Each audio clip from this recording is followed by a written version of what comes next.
이 시간 자리에서 일어나셔서 하나님의 말씀을 함께 보시겠습니다. 오늘 하나님의 말씀은 두 군데서 보겠는데요. 먼저 룻기 4장 18절에서 22절까지 말씀을 보시고 그 다음에 마태복음 1장 5절 6절 말씀을 보시겠습니다. 함께 읽도록 하겠습니다. 이제 베레스의 세대는 이러하니라. 베레스는 헤스론을 낳았고 헤스론은 람을 낳았고 람은 암미나답을 낳았고 암미나답은 나손을 낳았고 나손은 살몬을 낳았고 살몬은 보아스를 낳았고 보아스는 오벳을 낳았고 오벳은 이새를 낳았고 이새는 다윗을 낳았더라. 다음은 마태복음 1장 5절 6절 말씀을 같이 보시겠습니다. 함께 읽겠습니다. 살몬은 라합에게서 보아스를 낳고 보아스는 룻에게서 오벳을 낳고 오벳은 이새를 낳고 이새는 다윗 왕을 낳고 다윗 왕은 우리아의 안에 있던 여자에게서 솔로몬을 낳고. 아멘. 잠시 기도하겠습니다. 살아계신 하나님 아버지, 지금까지 우리를 지키시고 보호해 주시고 우리의 필요들을 채워주시며 우리와 함께 하시며 우리를 도와주셨던 그 주님의 은혜를 생각하며 하나님 앞에 감사를 드립니다. 우리에게 하나님의 말씀이 기록된 성경을 주시고 우리가 인생의 길을 물을 때마다 하나님께서 그 말씀들을 통해 우리에게 응답하시고 우리에게 길을 보여주셨음을 감사합니다. 이 시간 주의 말씀을 함께 나눌 때 우리 안에 계신 성령님께서 우리 각 사람에게 말씀해 주시고 이 말씀을 통해 영적인 교훈을 깨닫게 하시고 우리의 삶이 늘 하나님 앞에서 쓰임받는 그런 믿음의 삶이 될 수 있도록 도와주시옵소서. 부족한 종을 주님 손에 맡기오니 하나님께서 마음껏 쓰셔서 오직 주의 입처럼 하나님의 말씀만 전할 수 있도록 도와주시옵소서. 예수님의 이름으로 기도했습니다. 아멘. 자리에 앉으시기 바랍니다. 옛날 어느 나라에 귀족의 딸로 태어난 한 소녀가 살았습니다. 근데 이 소녀는 어릴 때 어머니를 여의고 아버지가 재혼을 합니다. 새엄마와 새언니들을 맡게 되었죠. 근데 얼마 있다가 아버지도 돌아가셨습니다. 그러니까 이 새엄마와 새언니들이 이 아이를 학대하면서 가족으로 취급하지도 않고 하녀를 부리듯이 집안일은 다 떠맡기고 옷은 낡은 옷을 입히고 다락방으로 쫓아냅니다. 어느 날 이 소녀의 집에 그 나라 왕자의 신부감을 찾기 위해서 무도회를 연다라는 안내 편지가 왔습니다. 새엄마는 새언니들을 데리고 무도회에 가겠다고 준비를 열심히 하고 있는데 이 소녀도 마음으로 무도회에 가고 싶은데 새엄마와 새언니들이 허락을 하지 않습니다. 그래서 온갖 집안일을 다 시켜놓고 꼼짝도 못하도록 만들어 놓고 자기들은 무도회에 갑니다. 어떻게 새엄마가 시킨 일을 다 끝냈지만 이 소녀의 머릿속에는 온통 무도회에 대한 생각밖에 없는 거죠. 그래서 하도 속이 상해서 눈물을 흘리고 있는데 그때 요정이 나타납니다. 그래서 요정이 하는 말이 내가 너를 무도회에 보내주겠다 그러면서 마술을 부려가지고 그 누더기 옷을 우아한 드레스로 바꾸어주고 도마뱀을 말로 그리고 호박을 마차로 변신시켜서 이 소녀가 무도회에 참석할 수 있도록 합니다.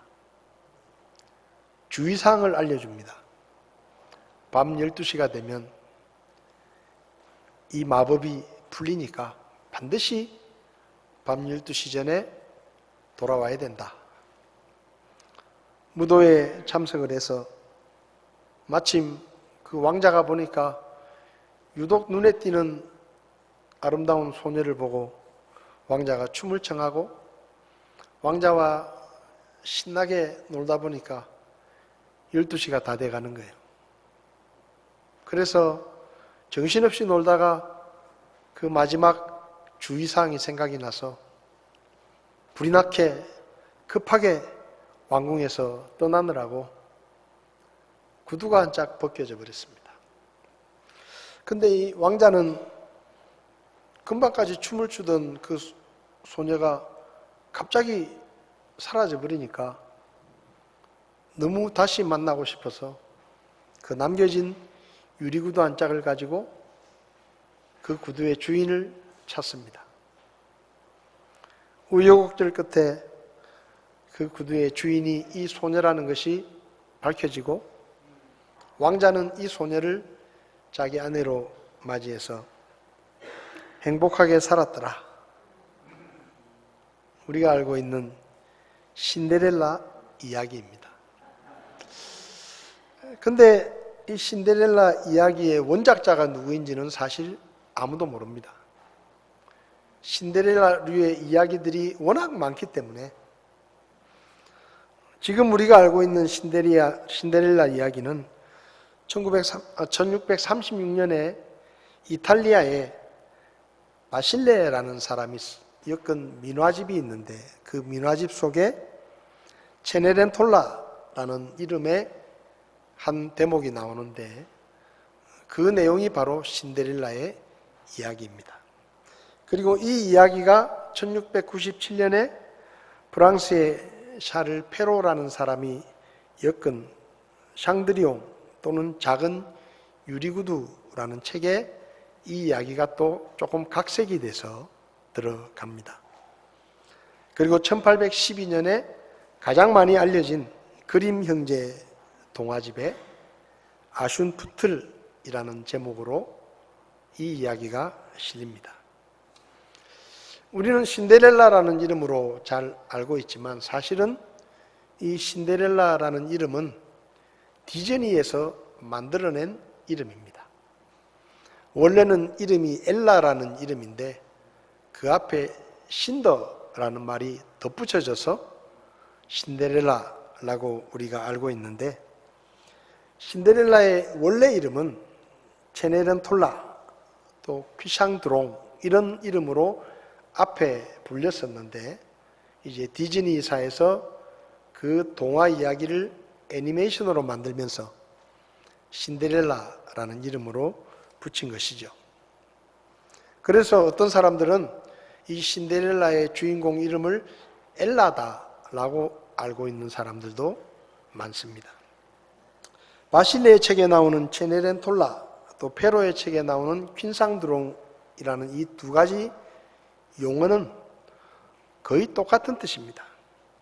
재투성이다. 이런 뜻입니다. 재투성이. 신데렐라라는 말은 엘라라는 이름에 신더라는 말이 붙었는데 이 신더라는 말도 재투성이다. 그런 뜻입니다. 그러니까 신데렐라라는 말을 번역을 하면 재투성이의 엘라다. 이렇게 번역을 할 수 있죠. 그러면 왜 재투성이가 됐느냐?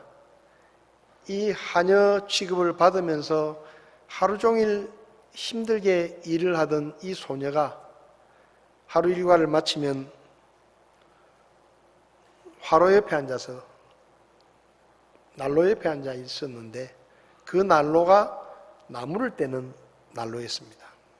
그래서 그 소녀가 앉아있던 그 의자에 재가 많이 묻어 있었는데 그래서 이 아이의 옷에 항상 재가 묻어 있었다. 그래서 재투성이라는 뜻으로 신데렐라라는 이름이 붙여진 것입니다. 아버지가 재혼을 하고 새엄마와 못된 새언니들이 나타나서 사람 대접을 받지 못하고 고생하던 이 소녀는 왕자를 만나서 왕비가 되고 인생 역전의 주인공이 됩니다. 그러니까 신데렐라의 이야기는 우리 모두가 꿈꾸고 있는 인생 역전의 드라마입니다. 그래서 사람들은, 특별히 여성들은 신데렐라 이야기를 마음속에 품고 내 인생을 바꿔줄 백마탄 왕자님이 나타나가지고 내 인생을 바꿔주고 내 인생을 역전시켜줄 그런 누군가를 기다리는 것이 젊은 시절의 꿈이기도 합니다. 오늘 본문에 나오는 이 말씀은 룻기의 마지막 장에 기록되어 있는 족보입니다. 족보는 재미가 없죠. 누가 누구를 낳고 누가 누구를 낳고 이런 이야기들이 반복됩니다. 보아스는 오벳을 낳고 오벳은 이새를 낳고 이새는 다윗을 낳았다라고 룻기의 마지막 장에 나오는 마지막 부분의 족보에 기록되어 있습니다. 우리가 잘 아는 이름인 다윗이라는 이름이 나옵니다. 보아스가 오벳을 낳았는데 오벳은 이새를 낳았다. 그리고 이새가 다윗을 낳았다.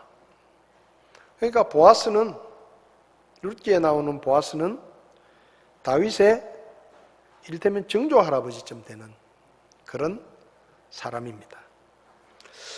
그런데 마태복음 1장을 보면 예수님의 족보를 기록하고 있는데 이 족보에는 조금 추가된 내용이 있습니다. 보아스는 룻에게서 오벳을 낳고 오벳은 이새를 낳고 이새는 다윗을 낳았다. 그러니까 한 구절이 더 들어가 있어요. 보아스는 룻에게서 오벳을 낳고 마태복음 1장에 나오는 예수님의 족보에 남자들의 이름이 41명이 나옵니다. 예수님까지 포함해서 아브라함부터 예수님까지 41명의 이름이 쭉 나열이 되어 있는데 유독 5명의 여자 이름이 그 족보에 기록이 되어 있습니다. 그런데 이 5명의 여자들의 이름은 아주 범상치 않은 그런 사람들의 이름입니다. 그 중에 한 사람이 룻이라는 여자입니다. 이 룻은 유대인이 아닙니다. 모압 땅에 살던 이방 아가씨였는데 이 룻이 유대 땅에서 모압 땅으로 이주해온 엘리멜렉이라는 가정을 만나고 그 가정의 둘째 아들인 기럨이라는 남자와 사랑을 하게 되고 결혼을 해서 이 엘리멜렉이라는 집안의 둘째 며느리가 됩니다. 그런데 예수님의 족보에 5명의 여자 이름이 나오는데 그 중에는 이방 여자들의 이름이 있습니다. 그 중에 한 사람이 룻이에요. 예수님 당시에 유대인들이 이방인을 어떻게 취급했느냐? 성경을 보면 개처럼 취급했다 그랬습니다. 개처럼. 사람이 아니에요. 유대인들에게 이방인들은 사람이 아닙니다. 아무렇게나 대해도 되는 개처럼 취급하는 하잘것없는 그런 사람들이었어요. 근데 그 하찮은 이방 여자인 룻의 이름이 예수님의 족보에 당당히 기록되었다라는 것은 아주 이례적인 일입니다. 이방 여자 룻의 이름이 예수님의 족보에 기록된 것은 어쩌면 신데렐라의 이야기보다 더 파격적이고 더 놀라운 이야기입니다.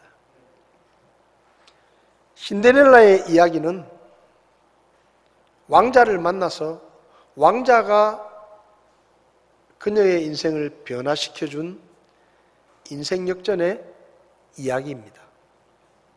그러니까 자기가 뭘 한 게 없어요. 이 신데렐라가 한 게 아무것도 없어요.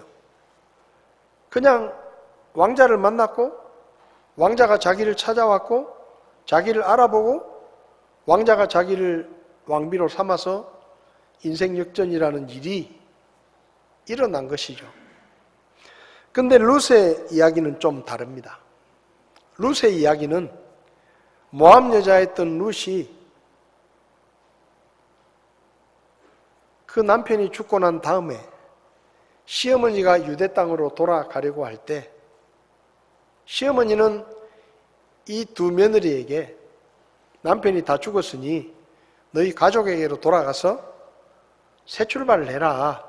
나를 따라가봤자 고생밖에 못하고 앞으로 소망이 없는데 너희들은 그냥 새 출발을 해라 라고 이야기를 했는데 오르바는 큰 며느리 오르바는 시어머니에게 입을 맞추고 자기 동족에게로 돌아갔는데 룻은 어머니를 따라가겠다고 결정을 하고 유대 땅까지 옵니다. 그러니까 룻에게 일어난 이 인생 역전의 변화는 룻의 선택의 결과입니다. 룻의 이야기는 모압 땅으로 이주한 엘리멜렉의 이야기에서 시작됩니다. 예루살렘 땅에 흉년이 들어서 먹을 것이 없게 되자 엘리멜렉이라는 사람은 아내 나오미와 말론과 기론이라는 두 아들을 데리고 모압 땅으로 이사를 합니다. 그리고 거기서 엘리멜렉이 일찍 죽습니다. 아버지가 죽고 남편이 죽고 그리고 이 나오미와 두 아들은 이제 모압 땅에서 계속 사는 것이죠. 아들들이 장성을 해서 모압 여자들과 결혼을 합니다. 둘째 며느리가 룻입니다. 근데 참 기구하게도 며느리가 둘 새로 들어왔는데 얼마 가지 않아서 이 나오미의 두 아들도 시름시름 앓다가 죽습니다. 그러니까 이 오르바와 룻은 졸지에 청상 과부가 된 것이죠. 그런데 그때 유대 땅에 흉년이 끝나고 이제 먹을 게 있다라는 이야기를 듣고 나오미가 나는 이제 고향으로 돌아가겠다라고 며느리들에게 이야기를 합니다. 참 며느리들은 곤란했을 거예요. 왜냐하면 시어머니는 지금 빈털털입니다. 자기들은 남편도 없습니다. 다 죽었어요. 근데 오랫동안 정을 붙이고 살았던 그 고향 땅을 떠나서 시어머니를 따라 유대 땅까지 가자니 가면 고생일 것 같고 그렇다고 또 홀로 된 시어머니를 버리자니 이게 또 사람의 도리가 아닌 것 같고 그러니까 이게 갈등을 하는 것이죠. 근데 어찌됐든 나오미가 고향으로 가겠다고 보따리를 챙겨서 출발을 하니까 며느리들은 그런 고민이 있었지만 어쩔 수 없이 시어머니를 따라 출발합니다. 근데 조금 가다가 이 시어머니가 생각을 하는 거예요. 자기도 낯선 땅에 와서 졸지에 과부가 돼가지고 과부로 살면서 고생을 했는데 자기는 그래도 나이가 들어서 과부가 됐지만 지금 이 며느리 둘은 젊은 나이에 하루아침에 청상 과부가 돼가지고 그것도 자기를 따라서 유대 땅으로 가면 예루살렘으로 가면 유대인들은 이방인 보는 것을 개처럼 보는데 이 두 젊은 며느리가 낯선 땅에 가가지고 그런 대접을 받으며 고생할 것을 생각하니까 마음이 안 좋은 거예요. 그래서 이 나오미가 두 며느리를 앉혀놓고 이렇게 이야기합니다. 굳이 나를 따라갈 필요 없다. 너희들은 아직 젊고 그리고 새 출발할 수 있으니 가족에게로 돌아가서 새로운 남편을 만나서 편안하게 잘 살아라. 그게 더 좋겠다. 괜히 나 따라가서 고생하지 말고 그렇게 해라. 그렇게 이야기를 합니다. 그때 큰 며느리 오르바는 안 그래도 그냥 이럴까 저럴까 고민이 됐었는데 그래도 시어머니가 그렇게 이야기를 먼저 해주니까 자기 입으로 먼저 얘기 못하는데 시어머니가 먼저 그래도 네가 젊은데 나 따라갈 필요 없고 그냥 너는 할 만큼 했으니까 가족에게로 돌아가서 새 출발하고 잘 살아라. 그렇게 이야기를 해주니까 오르바는 마음이 기뻤습니다. 그래서 시어머니의 마음이 변하기 전에 얼른 입을 맞추고 빠이빠이를 하고 갑니다. 근데 작은 며느리 룻은 달랐습니다. 어머니, 제가 어머니를 두고 어떻게 가겠습니까? 어머니께서 가시는 곳으로 저는 따라가겠습니다. 그리고 어머니가 돌아가실 때까지 제가 어머니를 모시고 그렇게 살겠습니다. 나오미가 그럴 필요 없다. 그 고생을 네가 왜 하냐. 그냥 자유롭게 살아라. 몇 번 이야기를 해도 룻이 그렇게 고집을 하니까 결국은 나오미가 더 이상 말리지 않고 룻과 함께 베들레헴으로 돌아갑니다. 마침 베들레헴에 도착했는데 보리 수확을 하는 시기였습니다. 그러니까 이 작은 며느리 룻은 시어머니를 잘 모셔야 되니까 이삭 줍는 일을 합니다. 곡식을 수확하는 밭에 나가서 수확하는 사람들이 떨어뜨린 그 이삭을 주어서 시어머니를 섬기는 거죠. 근데 이 룻이 이삭을 주우러 간 밭이 마침 누구 밭인가 하면 이 룻의 시아버지인 엘리멜렉의 친척이 되는 보아스라는 사람의 밭이었습니다. 근데 그날따라 또 보아스가 밭에 나와 있어요. 자기 하인들이 일을 잘하는지 보려고 밭에 나왔다가 낯선 여자가 하나 보이니까 그 일하는 청년들에게 묻습니다. 저 여인은 낯선 여잔데 그 누구냐 물어보니까 이 일하는 청년들이 이런저런 이야기를 하면서 모압 땅에 살다가 이제 예루살렘으로 왔는데 나옴이라는 사람의 작은 며느리입니다. 근데 이 보아스가 그 말을 들으니까 엘리멜렉의 친척이거든요. 그리고 이 룻에 대한 소문을 이미 들었어요. 룻이 그 시어머니를 모시겠다고 그 먼 곳에서 여기까지 와가지고 따라와가지고 시어머니와 함께 있다. 그 얘기를 듣고는 이 보아스가 마음에 감동이 돼가지고 룻을 부릅니다. 그리고 이렇게 말합니다.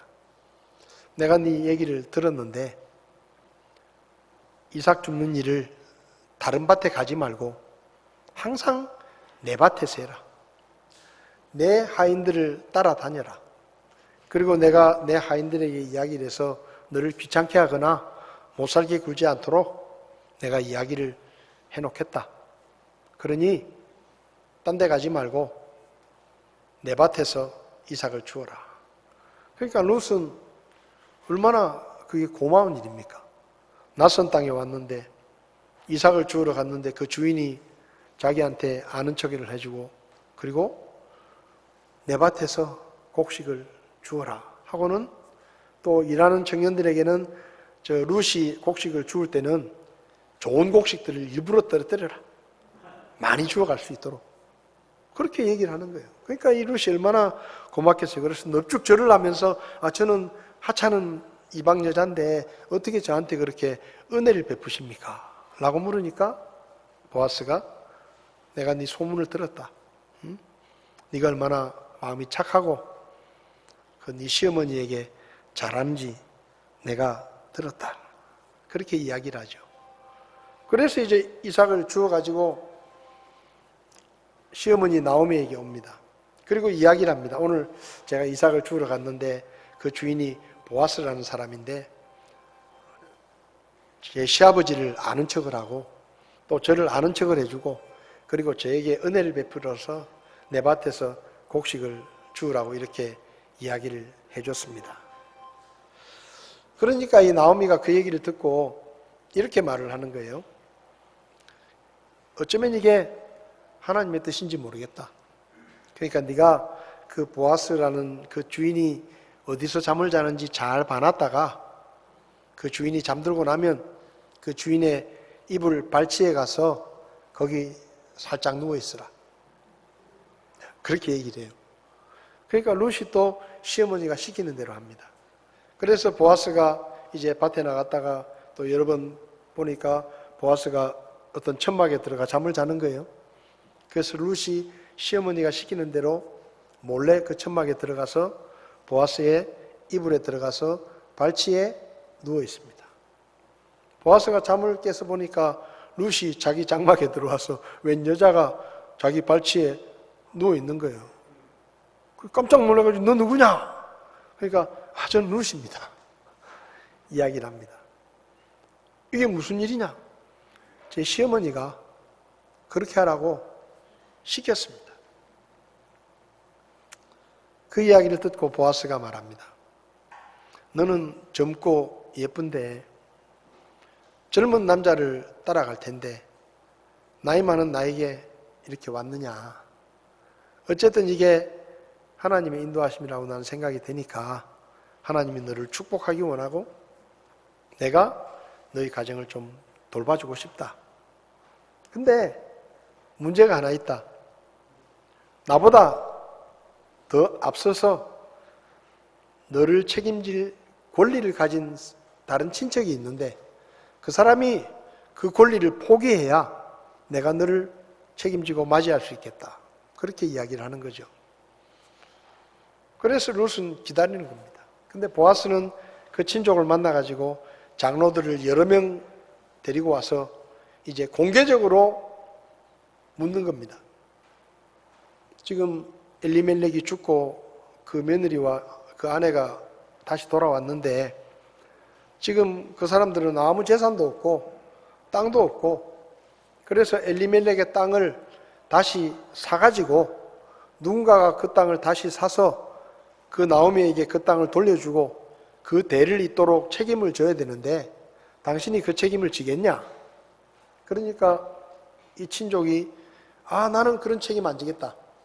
포기할 테니까 그리고 신발을 벗어서 증표로 공개적으로 사람들 앞에서 나는 그 권리를 포기할 테니까 네가 알아서 해라 하고 보아스에게 이야기를 합니다. 그러니까 보아스가 거기 모인 모든 사람들 앞에서 공개적으로 이야기하기를 이 사람이 권리를 포기했으니 내가 그 권리를 행사하겠다. 그래서 룻을 내 아내로 맞이하고 그 엘리멜렉의 집안에 있었던 땅들을 내가 다 사가지고 그 집안에 돌려주고 그리고 룻이 아들을 낳도록 해서 그 아들로 하여금 엘리멜렉의 대를 잇는 그런 일을 내가 책임지고 하겠다라고 이야기를 하고 룻을 아내로 맞이하고 아들을 낳았습니다. 그 아들이 바로 오벳이라는 사람입니다. 여러분, 룻의 이야기는 거기서 끝나지 않아요. 룻이 보아스와 결혼을 해가지고 오벳이라는 아들을 낳았다. 룻의 족보는 그렇게 끝납니다. 근데 마태복음 1장을 보면 룻의 이야기는 거기서 끝난 게 아니라 여기까지 연결이 됩니다. 살몬은 라합에게서 보아스를 낳고 보아스는 룻에게서 오벳을 낳고 오벳은 이새를 낳고 이새는 다윗 왕을 낳았다. 기가 막히는 거죠. 하나님을 알지도 못했던 모압 여자였던 룻이 사랑하는 남편을 너무 일찍 보내고 하루아침에 청상 과부가 된 이 불행한 여자가 만군의 구원자이신 예수님의 족보에 그 이름이 당당하게 기록이 되는 예수님의 조상으로 언급되는 놀라운 영광을 누리게 된 것입니다. 인생 역전의 주인공이 된 것이죠. 그러면 이 룻의 인생 역전의 이야기가 어떻게 가능했느냐? 한마디로 말하면 믿음의 선택이 그녀의 인생을 바꾸어 놓은 것입니다. 룻은 타국에서 이주해 온 외국인 청년과 사랑을 했고 결혼을 했습니다. 신랑이 일찍 죽어서 과부가 됐고 고향으로 돌아가려는 시어머니를 따라 갈 수도 있었고 자기 땅에 남을 수도 있었습니다. 근데 룻은 시어머니를 따라가겠다고 결정을 했습니다. 시어머니를 따라가면 그 악명 높은 유대인들, 이방 사람은 인간 취급도 하지 않는 그 땅에 가서 그런 취급을 받으며 남편 없이 그냥 혼자서 오롯이 인생을 살면서 고통스럽고 외로운 삶을 살아야 되는데 그 삶을 마다하지 않고 시어머니를 따라가겠다고 결정을 한 것이죠. 근데 여러분, 룻기 1장 16절을 보면 룻의 선택에 시어머니가 물론 시어머니를 위한 선택이었지만 룻의 선택은 좀 다른 내용이 있습니다. 어떤 분들은 이 설교를 하면서 효도하면 복 받는다, 그렇게 설교를 해요. 부모님께, 시부모님께 효도하면 하나님이 축복해 주신다라고 이야기를 합니다. 근데 사실 이 이야기는 그런 차원의 이야기가 아니에요. 룻기 1장 16절을 보면 룻이 이르되 나보고 어머니를 떠나며 어머니를 따르지 말고 돌아가라고 강권하지 마소서. 어머니께서 가시는 곳에 나도 가고 어머니께서 머무시는 곳에 나도 머물리이다. 어머니의 백성이 내 백성이 되고 어머니의 하나님이 내 하나님이 되시리니 어머니께서 죽는 곳에서 나도 죽어 거기 묻힐 것입니다. 만일 죽는 일 외에 어떤 다른 것이 나와 어머니를 갈라놓으면 주께서 내게 벌을 내리시고 더 내리시기를 원합니다. 룻의 선택은 단순히 시어머니를 선택한 것이 아니었습니다. 어머니의 백성이 내 백성이 되고 룻은 자기가 비록 모함 여자였지만 하나님의 백성이 되고 싶어 했습니다. 나는 하나님의 백성이 되고 싶다. 어머니의 하나님이 내 하나님이 되시리니 나는 지금까지 내가 이곳에서 섬겼던 그 우상을 버리고 하나님을 믿고 섬기기로 선택한 거예요. 믿음의 선택을 한 것입니다. 룻의 선택은 단순히 시어머니를 선택한 것이 아니라 살아계신 하나님을 믿기로 선택한 믿음의 선택이고 그분의 백성으로 살고자 하는 거룩한 선택이었습니다. 이 선택 때문에 젊어서 남편을 잃은 이 불행한 과부 이방 여인이 그가 선택한 대로 하나님의 백성에 접붙여지고 하나님을 섬기고 하나님께 쓰임받는 놀라운 믿음의 사람으로 변한 것입니다. 여러분, 신데렐라의 인생 역전이 왕자의 선택에 의해 주어진 것이라면 룻의 인생 역전은 믿음의 선택으로 말미암은 룻의 선택의 결과였습니다. 여러분, 우리 인생은 우리가 무엇을 선택하느냐에 따라 달라집니다. 우리는 살아가면서 많은 선택을 합니다. 아침에 일어나 어떤 옷을 입을지, 어떤 넥타이를 매고 어떤 신발을 신을지, 점심으로 무엇을 먹을지, 어느 식당에 갈지, 누구와 함께 점심을 먹을지, 저녁은 무엇을 먹을지 같은 사소한 선택이 있지만 또 한편으로는 어느 대학에 어느 과에 진학을 할 것인가? 어떤 직업을 선택할 것인가? 어떤 배우자와 결혼을 하고 어떤 차를 사고 어떤 집을 사고 몸이 아플 때 어떤 병원에 가서 어떤 의사를 만나 치료를 받을 것인가 하는 이런 우리의 삶에 상당한 영향을 끼치는 중요한 선택도 합니다. 우리 인생은 이런 선택들의 결과입니다. 홍콩의 한 기업가가 워렌 버핏이라는 사람과 같이 점심 한 끼 하는데 그 비용을 50억이나 지불하고 이 홍콩의 기업가가 워렌 버핏과 점심을 먹었습니다. 해마다 이 워렌 버핏은 이 자기와 점심 먹는 이 식사권을 경매로 파는데 요즘은 한 70억 정도 간다고 합니다. 근데 이 홍콩의 기업가가 50억을 내고 이 워렌 버핏하고 점심을 먹었습니다. 근데요, 헛돈 쓴 것 같은 거예요. 만나가지고 밥을 먹으면서도 별로 도움이 안 됐고, 무려 50억이나 썼는데, 뭐 별로 자기한테 도움이 안 되는 것 같은 거예요. 그래서 내가 괜히 헛돈을 썼나. 그러고 있는데, 이상한 일이 일어났습니다. 이 사람이 세계적인 투자자인 워렌 버핏과 점심을 먹었다더라 라는 소문이 돌기 시작했습니다.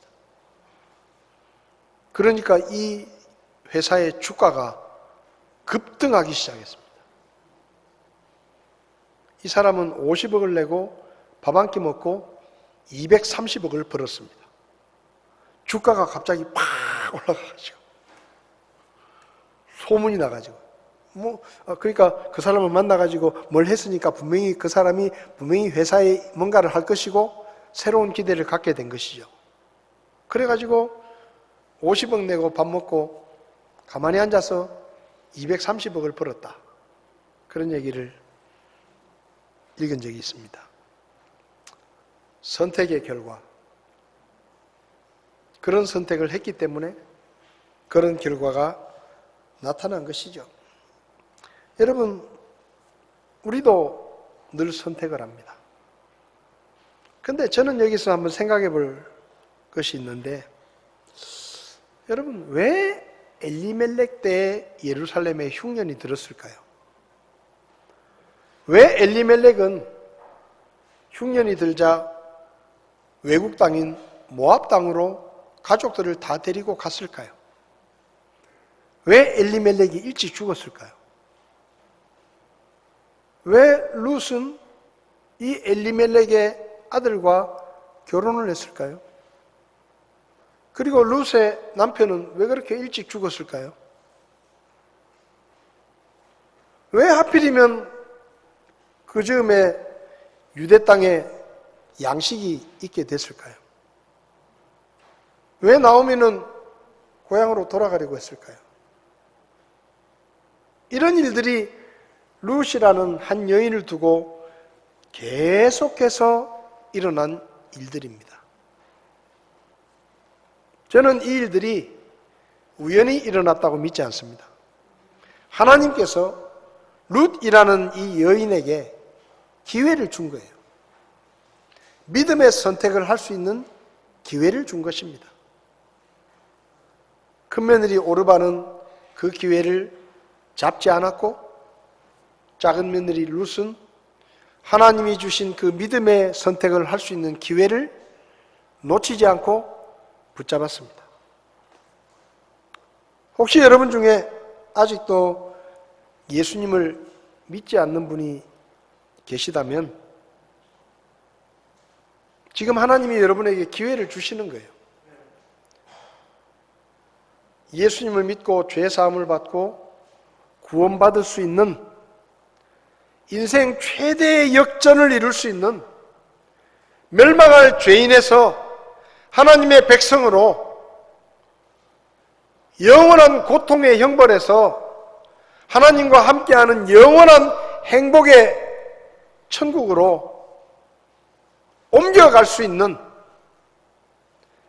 인생의 대역전의 기회를 지금도 하나님이 여러분에게 주고 계시는 겁니다.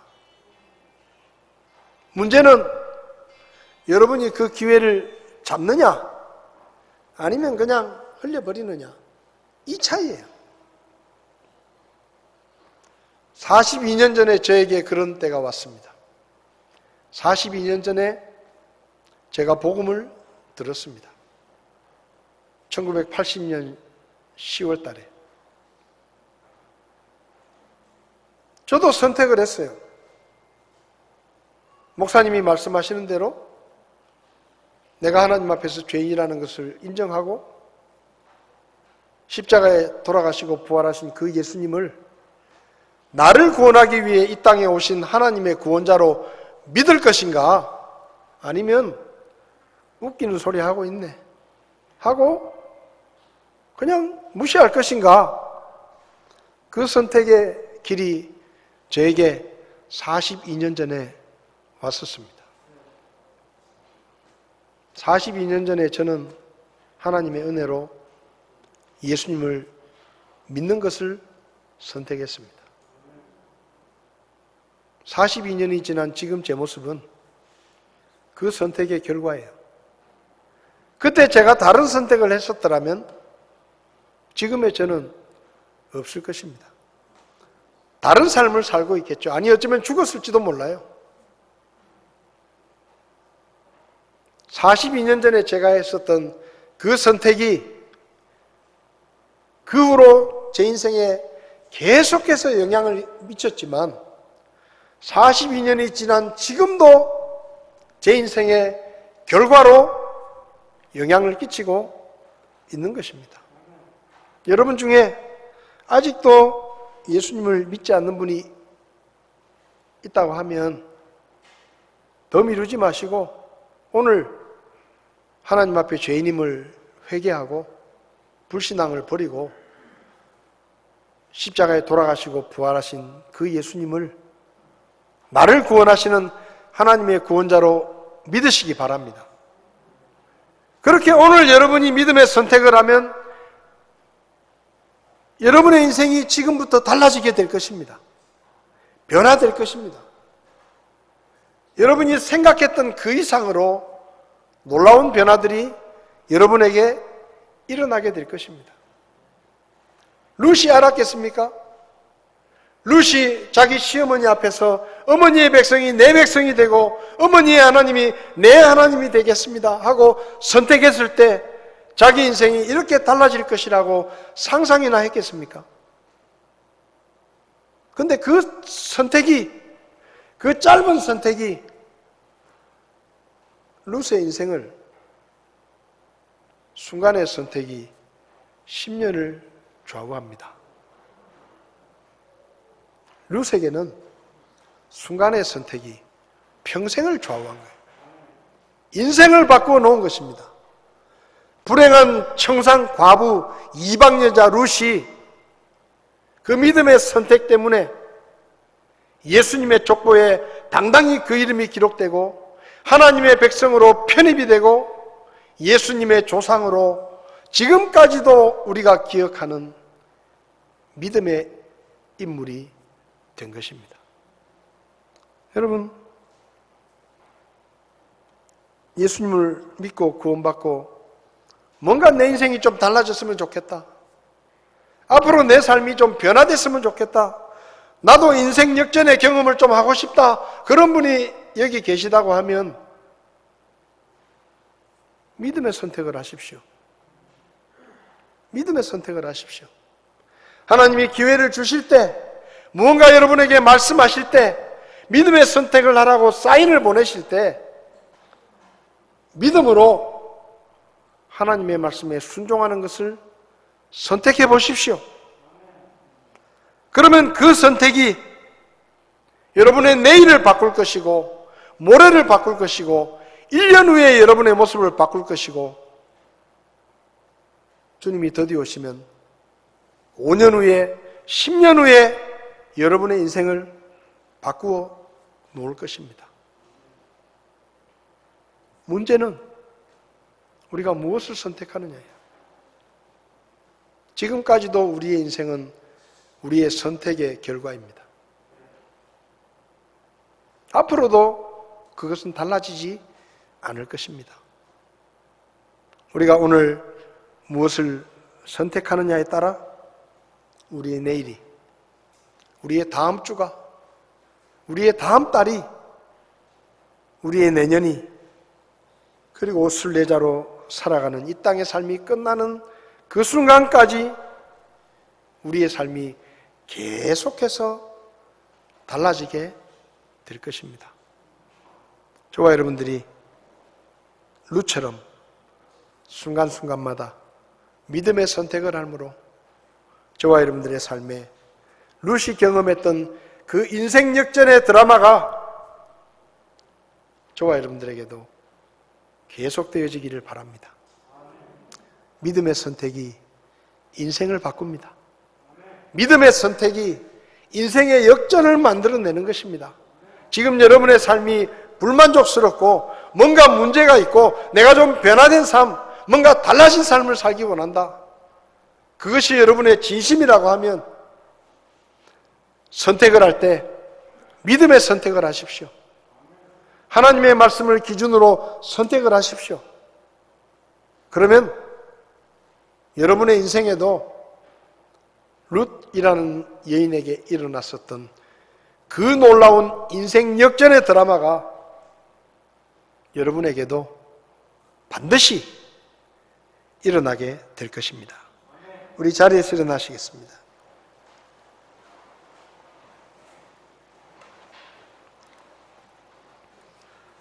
찬송가 549장을 보면 내 주의 뜻대로 행하시옵소서. 온몸과 영혼을 다 주께 드리니 이 세상 고락한 주인도 하시고 날 주관하셔서 뜻대로 하소서. 하나님의 뜻대로 하십시오. 저는 하나님의 백성이 되고 어머니의 하나님이 내 하나님이 되기를 원합니다.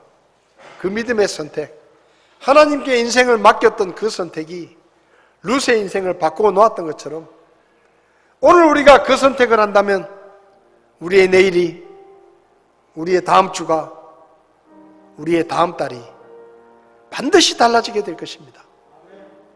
그러므로 오늘 주님의 뜻대로 하십시오.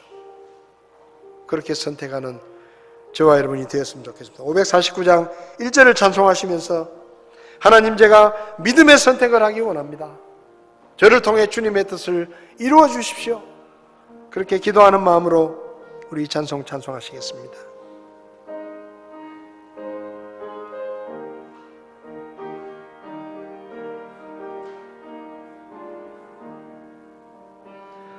내 주여 뜻대로 행하시옵소서. 온 몸과 영혼을 다 주께 드리니 이 세상 고락한 주인도 하시고 날 주관하셔서 뜻대로 하소서. 찬송을 멈추시고 고개를 숙이시겠습니다. 혹시 여러분 가운데 목사님, 저는 교회는 왔지만 아직 예수님을 믿지 않습니다. 아직 구원의 확신이 없습니다. 그런데 오늘 말씀을 들으며 저도 예수님을 구원자로 믿고 구원받고 하나님 앞에 쓰임받는 삶을 살기 원합니다. 인생 역전의 주인공이 되기 원합니다. 그런 마음이 생겼습니다. 저도 예수 믿기 원합니다. 목사님, 저를 위해 기도해 주십시오. 그런 분이 계시면 오른손을 잠깐 들어주시면 제가 기도해 드리겠습니다. 저도 예수님을 믿겠습니다. 그런 분 계시지 않습니까? 성도 여러분, 어떻습니까? 여러분의 인생에 만족하십니까? 뭔가 달라졌으면 좋겠다는 생각이 있으십니까? 내 인생에 대해서 불평하고 원망하는 마음이 있으십니까? 아니요. 이제 여러분이 믿음의 선택을 하면 여러분의 인생을 바꿀 수가 있습니다. 달라질 수가 있습니다.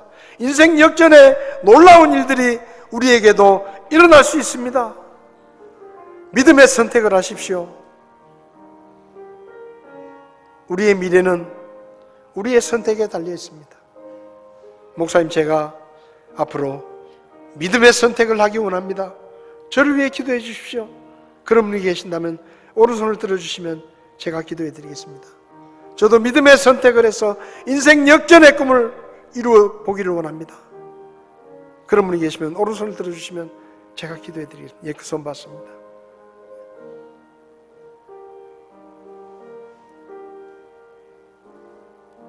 살아계신 하나님, 하나님의 말씀을 통해 매일매일마다 우리에게 믿음의 선택을 하도록 기회를 주시는 아버지 하나님, 오늘 말씀을 통해 이방 여인, 불행한 과부였던 룻이 그 인생의 믿음의 선택을 함으로 놀라운 인생 역전의 주인공이 된 것을 저희들이 보았습니다.